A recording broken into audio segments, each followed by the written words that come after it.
man tied to a chair in my brain.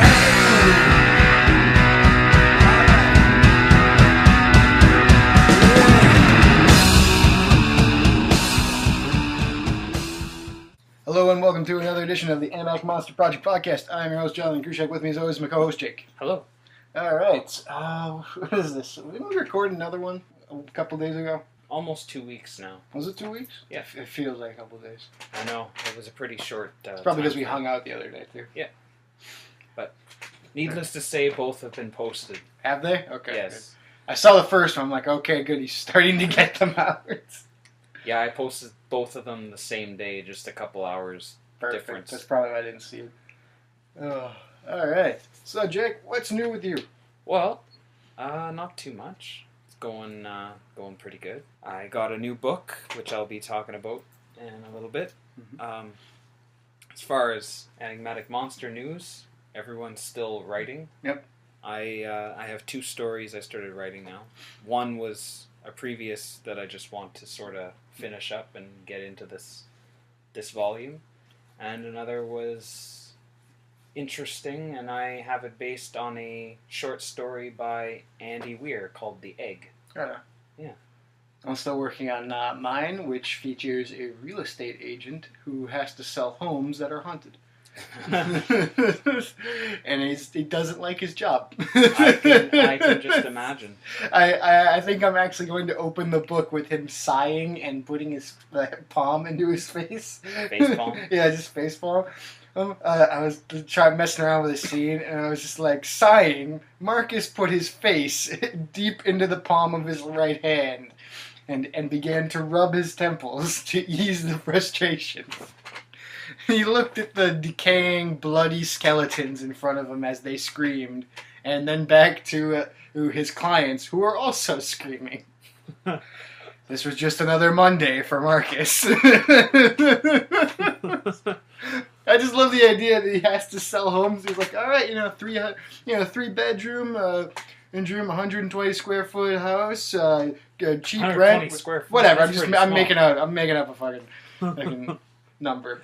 I'll actually do research with it, but it's like, it's like, oh, this is a nice house within your price range, great neighborhood, and, it's got a walk-in closet full of bloody skeletons. I'm not getting the sale, am I? And they're just already gone. They ran out the door. Just that idea is great. I want to sell your house, goddammit! He's just like, come on, guys. I know you don't have to do that. You can wait until I sell the house. There's so many possibilities for that. It's more. It seems like it would be more of a comedy. It's gonna be a comedy story. It's gonna be a comedy story featuring monsters. Yeah, that's about it for Enigmatic Monster news. Sweet. Just we're working on that. I was actually gonna start working on it before you showed up, as I was done cleaning. And I also have something that's going on tonight. Some unfinished business, as I told you about before. Yes. A couple months back, I was over at my friend's house, and he had rented some video games. The latest Mortal Kombat game that came out, I think, in 2012. Okay. And the latest UFC game. And we're playing it, and then in the UFC game, you can customize your character. You can make it look however you want and change all his stats. And there are different stats for power and strikes and defense against it and grappling and the same thing as a defense stat. And my friend made his character very balanced. He didn't make it look like him. He made it a heavyweight and tall and such. But other than that, he made it a very balanced character. And I'm like, I'm not going to be able to do anything in this game. I was good at Mortal Kombat because I know basic combos. But I'm like, I'm going to get destroyed in this game. So when he got up to go to the bathroom and was finished with his character, I started making my character, who I put all of my points into resisting knockouts, causing knockouts, and resisting grapples, and nothing in anything else. No speed, no endurance. I just made a KO machine.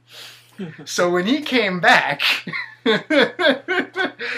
needless to say, I destroyed him every single match.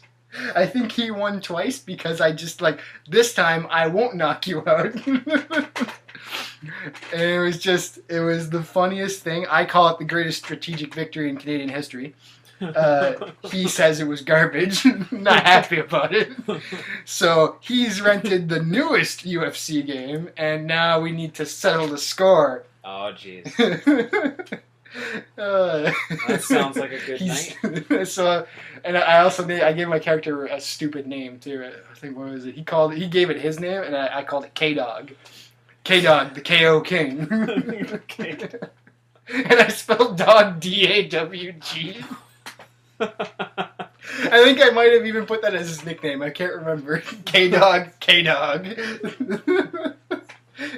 It's just so fucking great.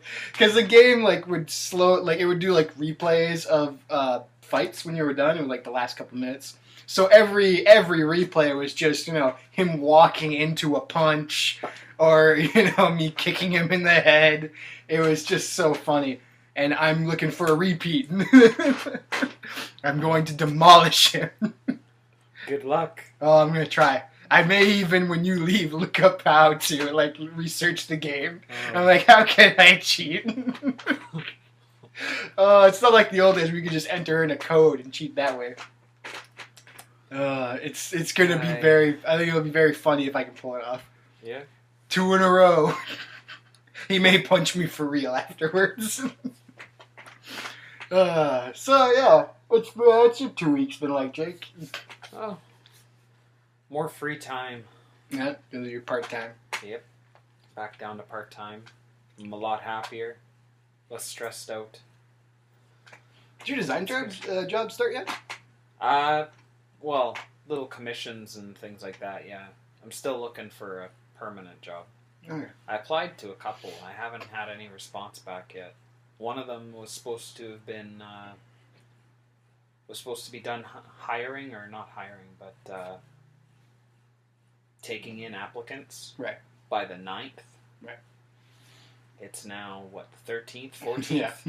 And I haven't heard anything. We're in the middle of July now. Yeah, so I don't know if they've filled that position, if they're running behind, or... I'd just start applying to other jobs at this point. But, yeah. Anyway, yeah. You gonna talk about your book? Yes, damn right. So, as you know, I showed it to you the other day, John, and it's got great artwork. I want to say what it is first. It's Noah by Darren Aronofsky. Based off the movie. Well, yes and no. It's based off the first screenplay they wrote for the movie, and the first screenplay was based off the Book of Genesis and the Book of Enoch. So, but I hadn't seen the movie yet. But if it's anything like this book, I am watching it over and over again. Well, I just turned to a random page and saw giants, so that's pretty cool. Yeah, the Watchers. They're basically angels that came down to earth from heaven when they saw the pain and suffering of mankind. They decided to help. And in the end, mankind turned it against them with the art of war.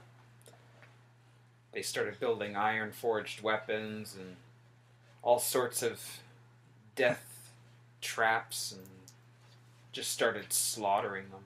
Some great art in here. Oh, yeah. I like the little sketchy style, digitally colored. It's very nice. Mm-hmm. It's good stuff. Yeah, this looks really good. I like it. Yeah. Looks like a fun read. It is. And it's, for people who are interested in biblical stories, things like that, it does actually follow a lot of the plots and a lot of the details from the Book of Genesis and the Book of Enoch, although that one's apocryphal. Both of them have some merit. So, merging the two of them together with a little creativity, a little... what is it? Creative license? Yeah. I think that's the term. It turned out really well, so... I'm pretty happy with my purchase. Yeah. I've already read it 3 or 4 times now. It's a nice hardcover book. Mm-hmm. It looks really good. But, yeah. That was cool. My last 2 weeks have been pretty tame. I've been working on a D&D adventure because I want to play D&D again. I haven't played it in years now. And the last time I did it was first edition D&D, which is a lot more. It's complicated in some ways and easier in some because there's less to do. You don't really have like a lot of attacks. You stab the monster. You know, if you have a sword, you swing it at the monster. If you have, a spell, you cast it. You don't have a lot of fanciful stuff like the new ones. Although I did have a fun time in that first D&D adventure. I got two pet cavemen. I named them Wayne and Garth. Nice. And so did my fellow adventuring partners. He got two, and he named them. What was it? What were the Keanu Reeves in Bill and Ted? Bill and Ted's Excellent Adventure, and Bogus Journey, I guess. But my God, it was fun. It was fun. I also named one of my characters Gordon the Freeman. He was a wizard with glasses. He was. Yes. He had a magic crowbar. Of course he did. Well, technically it was his staff, and he shaped it like a crowbar. Of course. It was. I've actually been watching a lot of Freeman's Mind. I don't know if you ever watched it. Yes, I've watched a couple of episodes. Oh my God! I went back and I watched like the whole thing as I was working on the D&D adventure, just as background noise. Good God, there's a lot of laughs in that series. I just love the idea that Gordon Freeman is not a nice guy. Cause he has no character in Half-Life. He's basically you. He's the player character. You go and you do heroic things, but Freeman's Mind takes it and narrates it and gives him this really like slacker, genius, egotist edge, and it's so great. He just hates everybody. There's a part where he finds the rocket launcher for the first time, and he acts like he's in love with it. He's just like, "Oh, is this what I think it is?" And he gets it, and he's like, "Oh, baby, you and me are gonna go places." And his voice gets lower and less animated. It's so funny. And he hates roaches. Like, the little roaches that crawl around, you can step on them. He hates them. He's like, I hate roaches. Starts swinging the crowbar at them. It's so funny. I can't wait for... I hope at some point he finishes original Half-Life and goes to the newer ones. Yeah. Because that will be great. That'll just be pure comedy if he can do that. Because there's just so much more to those episodes. I can't wait to see what he says to Alex and all the other characters. Oh God, that'll be good. It also has one of the best lines I've ever heard about drugs, because he does drugs in the series. Like, as a joke, he does drugs recreationally, and at one point he says something along the lines of, time to forget all the stress of work and get some oxycodone. And then he goes to his locker and he's like, what? It has my name on it, but where's my stash? Where's all my stuff? Bowling trophy, uniform, kid pictures. What the hell is this? Where's my stash? It's just so great. I saw that one. And there's one of the newer ones where he finally uses a med kit, and he's like, oh my God. And the med kit is next to a corpse and there's blood all over it. And he goes, oh my God, I can't believe it. I can't believe I didn't notice this before. These med kits might have morphine in them. And he just does morphine. And he just acts high for the whole episode. It's so great and hilarious. Oh, it's nothing but laughs. Good. There's even a musical episode, an episode where he talks like a pirate the entire time. He's Captain Freeman. Captain Freeman. Yar, mate. It's just so... if you haven't seen Freeman's Mind, look it up. I think it's Accursed Farms on YouTube is the creator's channel. It might still be on Machinima. He had a falling out with Machinima and doesn't associate with them anymore. Well, we can always provide the link. Yeah, it's really great. And that's about it. Just been writing the story, writing the D&D adventure, and watching Freeman's Mind. Yeah. And going to beat the hell out of my friend in the new USC game if I can. Preferably by cheating. Good luck. By, a.k.a. strategy. AKA strategy. Strategy with air quotes. Yes, strategy with air quotes. The truest strategy. The realest strategy is cheating while your friend's in the bathroom. Wow. I think that brings our podcast to a close. I think so too. Nice quick podcast. Yep. What are we at? We got like 1450 That's something. pretty good. All right. I'll see you later, folks. Keep it monstrous. Peace out. Demon tied to a chair in my brain.